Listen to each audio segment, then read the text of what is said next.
어느덧 이제 아침 저녁으로는 찬바람이 좀 불어서 살 것 같습니다. 하나님이 참 능력이 많으시죠?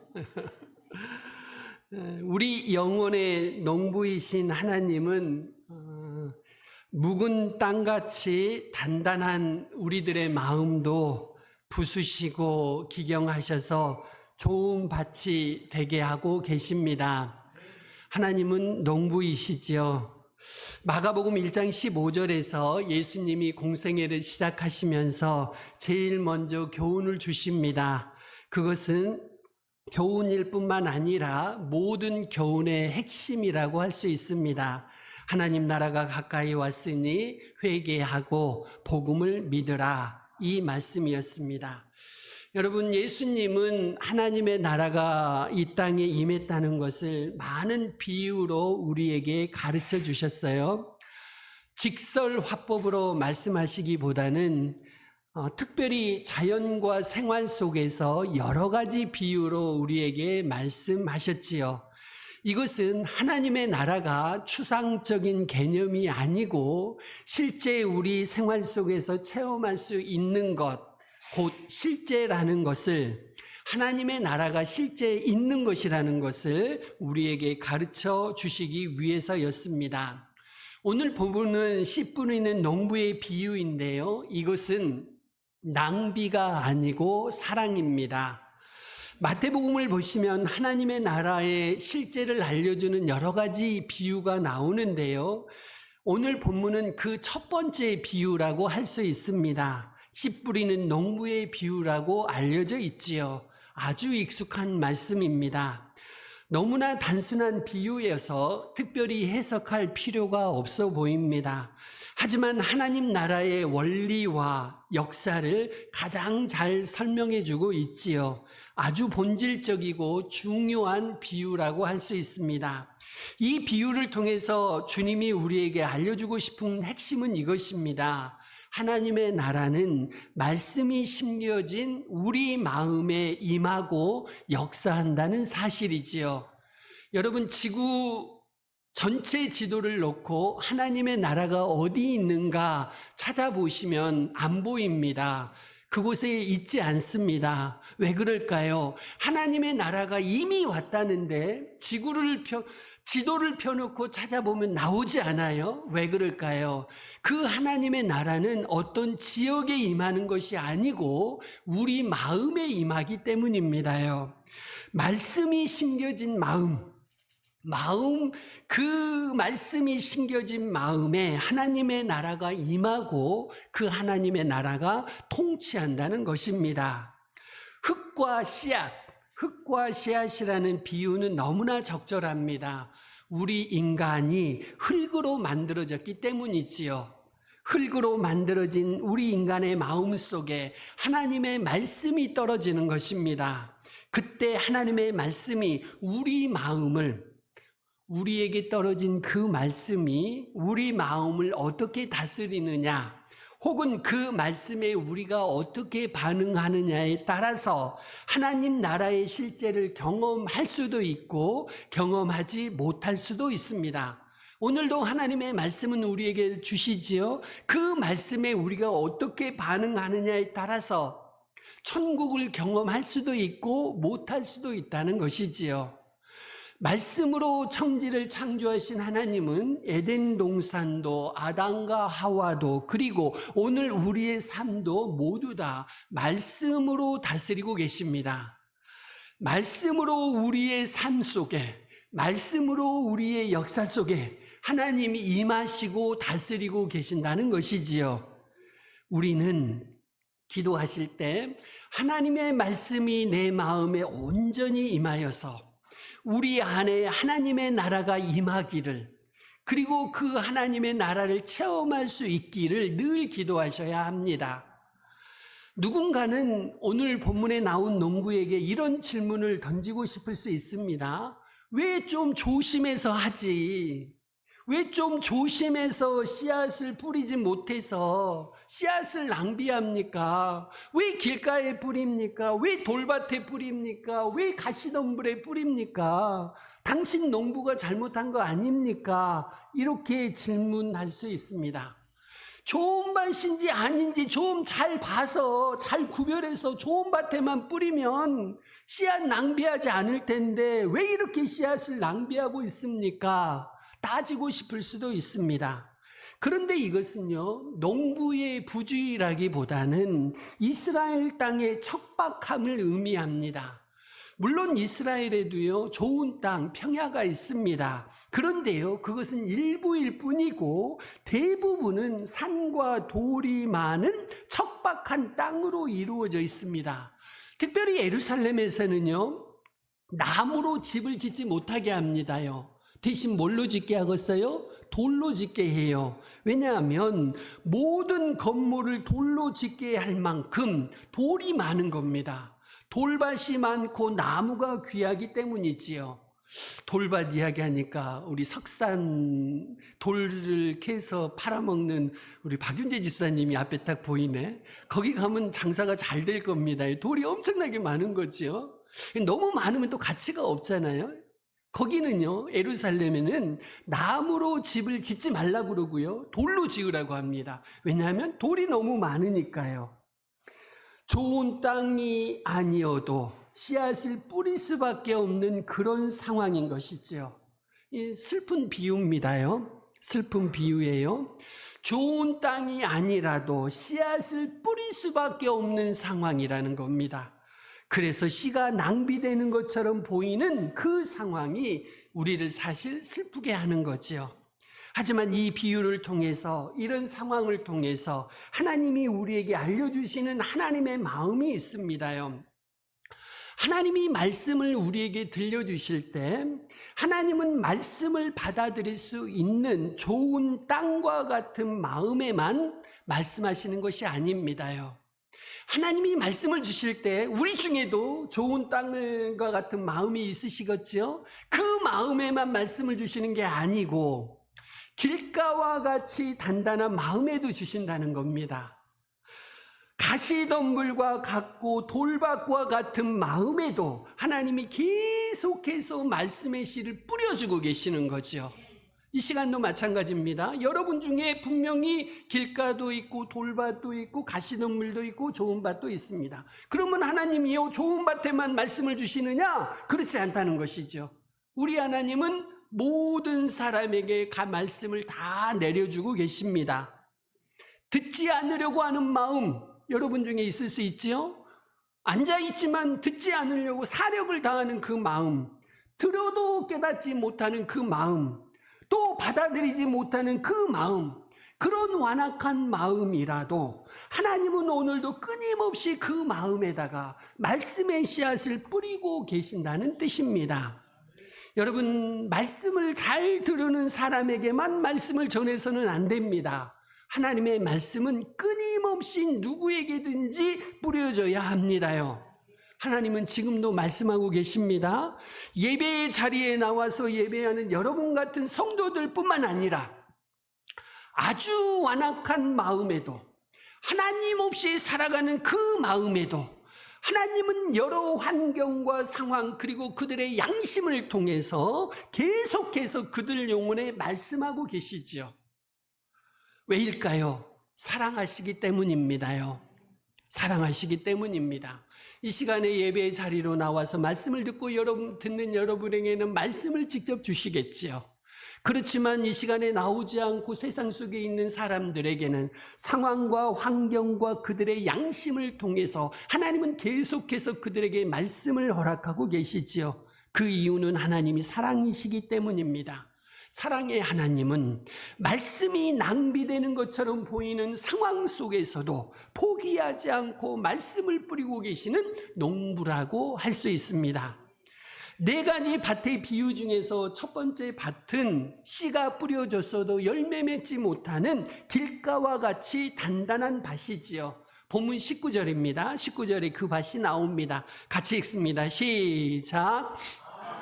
천국 말씀을 듣고 깨닫지 못할 때는 악한 자가 와서 그 마음에 뿌려진 것을 빼앗나니 이는 곧 길가에 뿌려진 자요. 아멘. 길가는요, 많은 사람들이 지나다니면서 그 표면이 딱딱해진 상태의 땅입니다. 표면이 딱딱해지면 씨가 들어갈 수가 없어요. 뿌려진 씨앗이 뿌리를 내리려면 아주 부드러운 상태여야 하지요. 그래서 그 작고 연약한 씨앗도 받아들일 수 있고 품을 수 있는 그런 밭이어야 합니다. 그런데 여러분, 여러 번 밟히면요, 여러 번 밟히면 길이 딱딱해지죠. 그래서 그 표면이 씨앗을 수용할 수 없는 밭이 되고 마는 것입니다.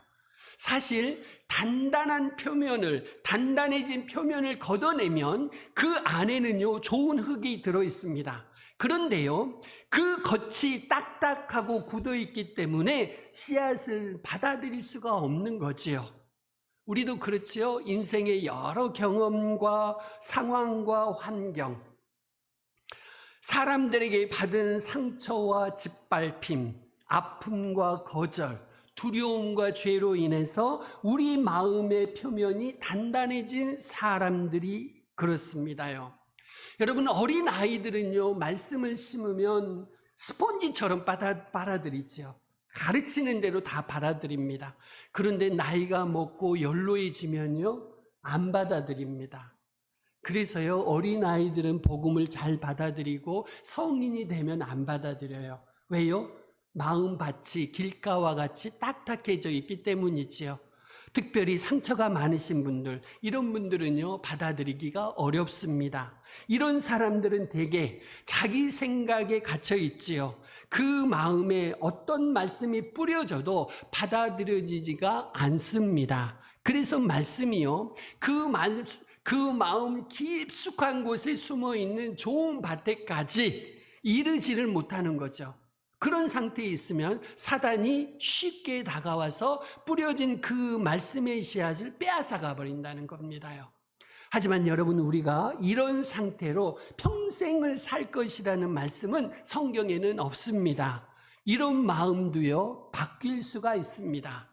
여러분, 가끔 길을 가다가 보면 그 단단한 콘크리트 틈 사이로 작은 잡초들이 올라오고요, 꽃이 피는 것을 볼 수가 있습니다.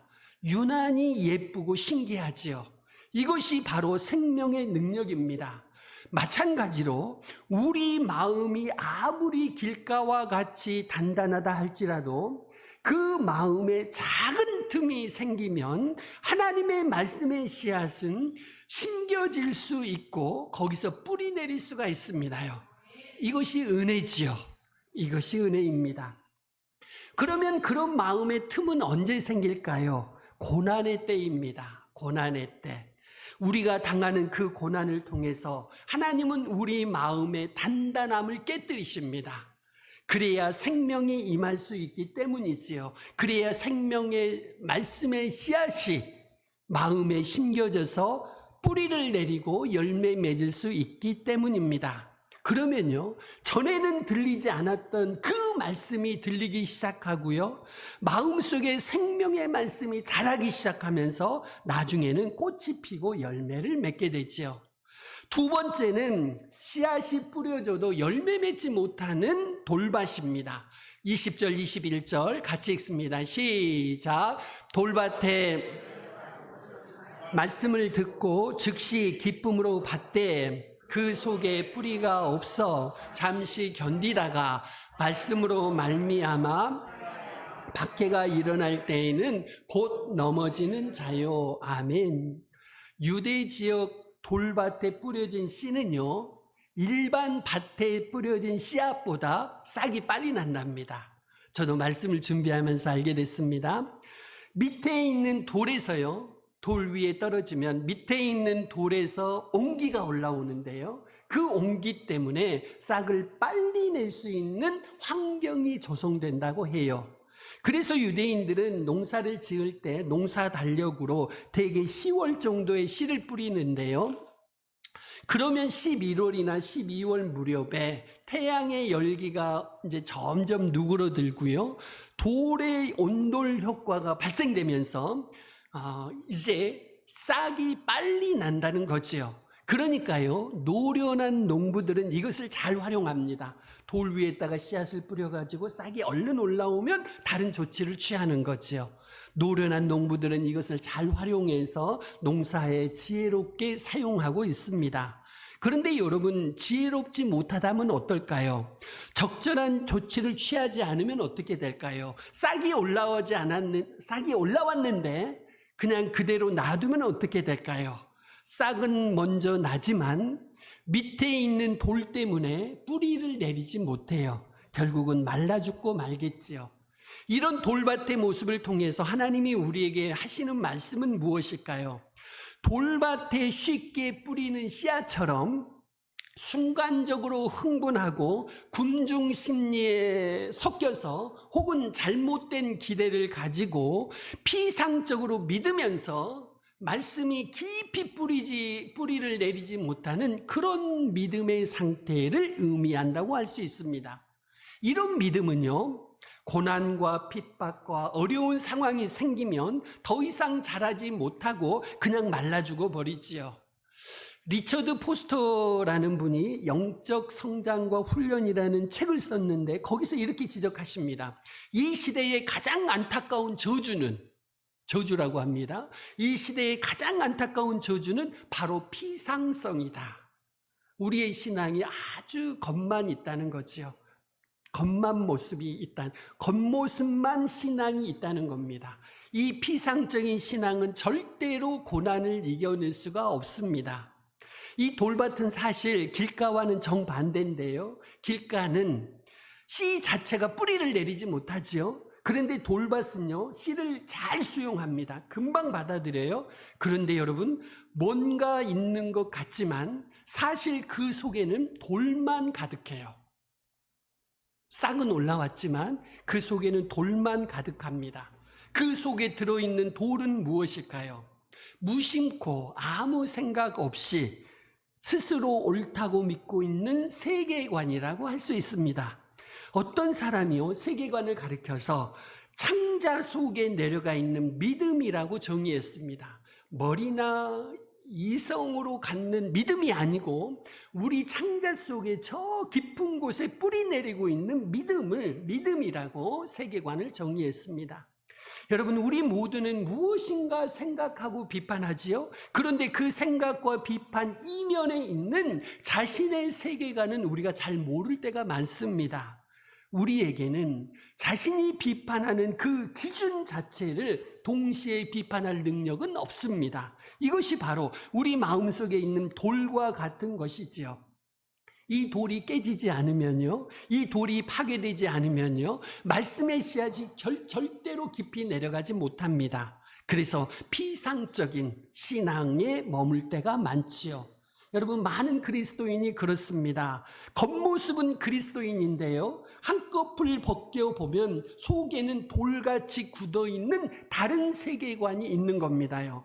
우리 기성세대 어른들에게는요, 유교적인 세계관 혹은 불교적인 세계관이 있을 것이고, 그 유교적인 것, 불교적인 것을 벗겨보면은요, 그 안에 또 샤머니즘적인 세계관이 나옵니다.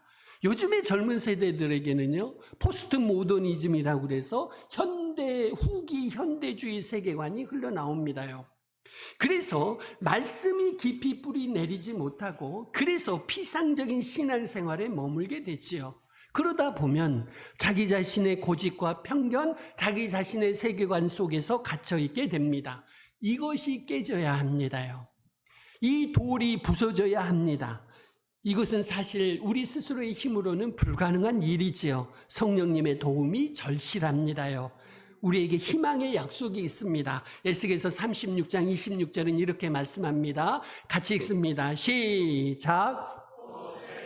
너희 속에 두고 새 마음을 너희에게 주되 너희 육신에서 굳은 마음을 제거하고 부드러운 마음을 줄 것이며. 아멘. 우리의 돌과 같은 마음, 우리의 세계관을 깨뜨리는 것은 성령의 역사입니다요. 성령의 가장 중요한 역사가 이겁니다. 우리의 돌같이 굳은 마음을 부수고 살같이 부드러운 마음을 우리에게 주시는 거지요. 그러면 우리 안에 변화가 일어납니다요. 돌 같은 마음도 부서지면 좋은 흙이 될 수 있습니다. 세 번째는요, 가시덤불에 덮여 있는 땅인데요. 본문 22절에 나옵니다. 같이 읽습니다. 시작. 가시떨기에 뿌려졌다는 것은 들으나 세상의 염려와 재물의 유혹에 말씀이 막혀 결실하지 못하는 자요. 아멘. 여러분, 가시떨기에 덮여 있는 흙, 그 흙은요 사실 좋은 영양분을 갖고 있습니다. 좋은 영양분을 갖고 있는데 대신 그 위에 가시덤불이 덮여 있을 뿐이지요. 그런데 이 가시덤불이 함께 있다 보니까 흙의 좋은 기운과 영양분을 씨앗이 가져가기 전에 가시덤불이 먼저 가져가 버리는 거지요. 더 빨리 영양분을 가로채 버리기 때문에요, 씨가 뿌리 내리지 못하고 열매 맺지 못하게 되는 것입니다요. 인생에 대한 걱정, 돈의 유혹, 세상에서 좋다고 하는 것들로 그런 것들이죠. 그런 것들이 사실 가시덤불과 같습니다. 이것들은 기운을 막아서 말씀이 열매 맺지 못하게 하는 것입니다. 여러분, 그것이 무엇이든지 우선순위가 바뀌면 안 됩니다. 여러분의 자녀들 소중하지요? 여러분의 사업 소중하지요? 여러분의 건강 소중하지요? 하지만 그 모든 것들보다 가장 소중한 것은 우리 예수님이신 줄로 믿습니다. 이 우선순위가 바뀌면 안 됩니다요. 우선순위가 바뀌면 영양분을 빼앗아 가면서 말씀의 역사가 일어나지 않은 겁니다.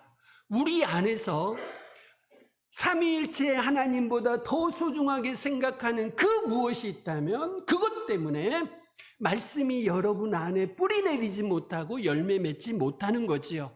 어느 연령대든지 마음에서 자라는 가시덤불이 있습니다. 나이를 가리지 않고 우리가 죽을 때까지 우리 안에 가시덤불은 계속 생깁니다. 돈의 유혹, 이성의 유혹, 물질의 유혹, 사람의 유혹 계속해서 오잖아요. 그것들이 가시덤불로 우리 마음의 자리를 잡는 거지요. 여러분, 아무리 좋은 것일지라도 우선순위가 바뀌면 좋은 흙의 영양분을 빼앗아 버린다는 것을 기억하시기를 바랍니다. 예수님은 먼저 그의 나라와 그의 의를 구하라고 말씀하셨지요. 그리고 어떤 부분에서는 친척과 부모, 형제, 자매, 심지어 우리 자신의 생명까지 미워하라고 말씀하십니다. 이것은 가족들을 버리라는 그런 뜻이 아니고 우선순위를 분명히 하라는 말씀입니다요. 왜 그럴까요? 우리의 우선순위가 바뀌면 말씀이 우리 가운데 열매 맺지 못하기 때문이지요. 그러니 절대로 우선순위를 바꾸지 말라고 말씀하고 계십니다. 네 번째는요, 열매가 잘 맺히는 좋은 땅입니다. 본문 23절에 나옵니다. 같이 읽습니다. 23절 시작. 23절입니다. 시작. 좋은 땅에 말씀을 듣고 깨닫는 자니 결실하여 어떤 것은 100배, 어떤 것은 60배, 어떤 것은 30배가 되느니라 하시더라. 아멘. 좋은 땅은요, 말씀을 잘 받아들여서 씨앗이 뿌리 내리고 열매 맺는 땅입니다. 이것은 하나님의 말씀이 마음속에 심겨서 그분의 다스림이 그 말씀을 통해 일어나게 되고 그 말씀에 순종하면서 열매가 맺히는 것이지요. 여러분, 우리가 이 네 가지 땅을 살펴보았는데요, 우리 각자가 그렇게 살도록 운명 지어진 것이라고 해석해서는 안 됩니다. 무슨 말씀이냐면 어떤 사람은 평생 길가와 같은 마음으로, 어떤 사람은 평생 돌밭과 같은 마음으로, 가시덤불과 같은 마음으로, 어떤 사람은 평생 좋은 땅의 마음으로 살다가 죽도록 예정된 것이 아니라는 것입니다요. 운명의 상태가 아닙니다. 지금 여러분이 이 네 가지 땅을 보면서 나는 무슨 땅이구나 감이 오실 거예요. 그런데 하나님이 여러분을 예정하실 때 너는 앞으로 쭉 돌밭으로 살아라. 너는 쭉 길가로 살아라. 그렇게 예정하신 것이 아닙니다요. 우리 마음은 얼마든지 변화가 가능합니다. 성령님이 얼마든지 변화시키실 수 있습니다. 계속해서 개선될 수 있습니다. 성경에 기록된 희망의 약속을 하나 보여드립니다. 호세아서 10장 12절 말씀입니다. 같이 읽습니다. 시작. 너희가 공의를 심고 인애를 거두라. 너희 묵은 땅을 기경하라. 지금이 곧 여호와를 찾을 때니 마침내 여호와께서 오사 공의를 비처럼 너희에게 내리시리라. 아멘. 너희 묵은 땅을 기경하라 명령하시고 뒤에서는 또 약속을 하나 주십니다. 마침내 여호와께서 오사 공의를 비처럼 너희에게 내리시리라. 여러분, 공의를 비처럼 내려주신다는 것은 하나님이 우리와 함께 하신다는 것이고 하나님이 우리의 마음을 갈아엎으신다는 약속이십니다요. 여러분, 여러분의 자녀들 어떻게 해야 예수 믿을 수 있을까요? 하나님이 그 마음을 갈아엎으시지 않으면 안 됩니다. 여러분이 용돈 몇 푼 쥐어준다고 예수 믿을 수 있을까요? 아니면 뭐 좋은 일 몇 가지 하면 그들이 예수 믿을 수 있을까요? 부모님들 그러리라고 착각합니다마는 그런 일은 일어나지 않습니다요. 하나님이 그들의 마음을 갈아엎으셔야 합니다. 그래서 우리가 기도해야 하는 거지요. 하나님은 우리의 노력만 필요하다고 말씀하지 않으시고 하나님이 우리의 마음을 갈아엎으시겠다고 약속하고 계십니다. 성령의 역사를 통해서 묵은 땅같이 단단한 돌 같은 마음을 부수시고 기경하셔서 좋은 밭이 되게 하실 것이라고 약속하십니다.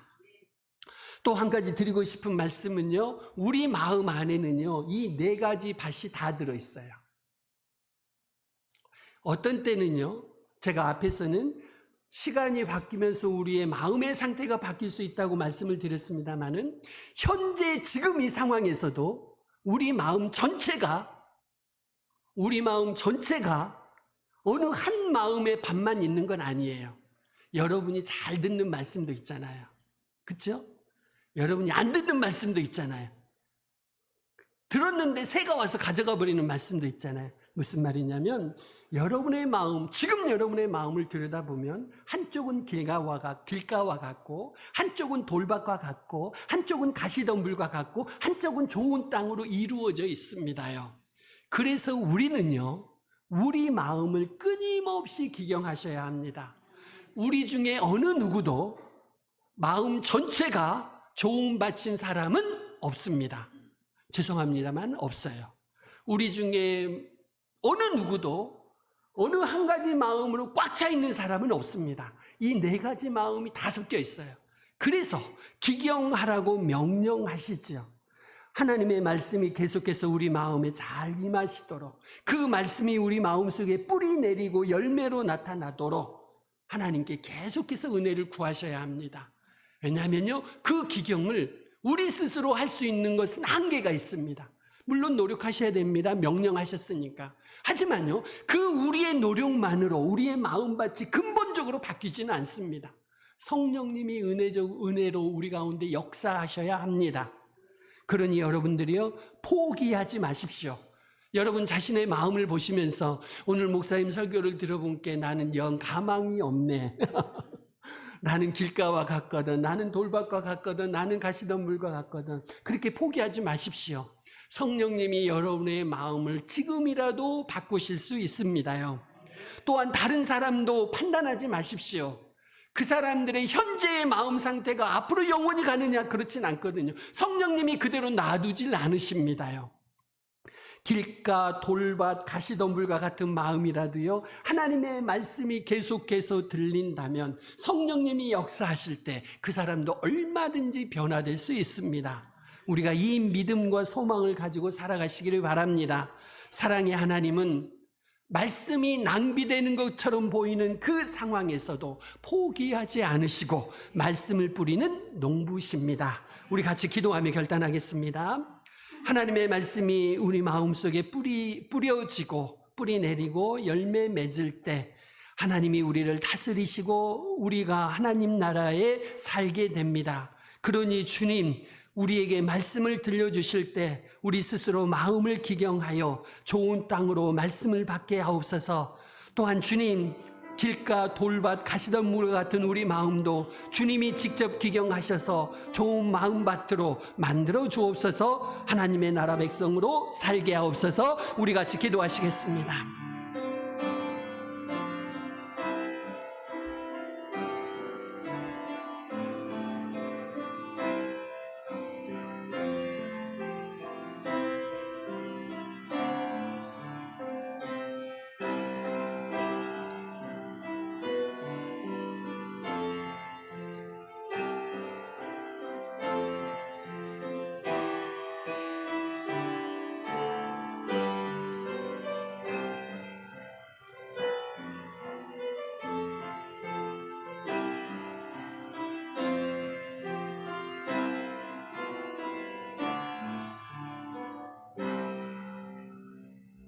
하나님 아버지, 기도합니다.